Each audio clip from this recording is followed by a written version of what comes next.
Rapa Nay wa Mitego bana ameibuka na kukanusha taarifa za kwamba amenunuliwa na Chama cha Mapinduzi kwa kiasi cha shilingi milioni 100.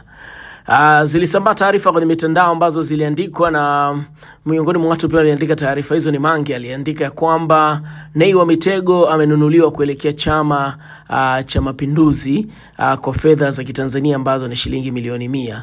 Sasa baada ya taarifa ile kuandikwa ikasambaa sana mitandaoni, hatimaye rapa huyo Nay wa Mitego amejitokeza na kusema ya kwamba mimi ndo rais wa kitaa, sina chama na sijawahi kuwa mwanachama wa chama chochote. In short, mimi sio mwanasiasa, mimi ni sauti ya walalahoi wenzangu na haiwezi badilika. Na enjoy kuwa hivi nilivyo, upendo wa watu wangu kwangu una thamani kubwa sana.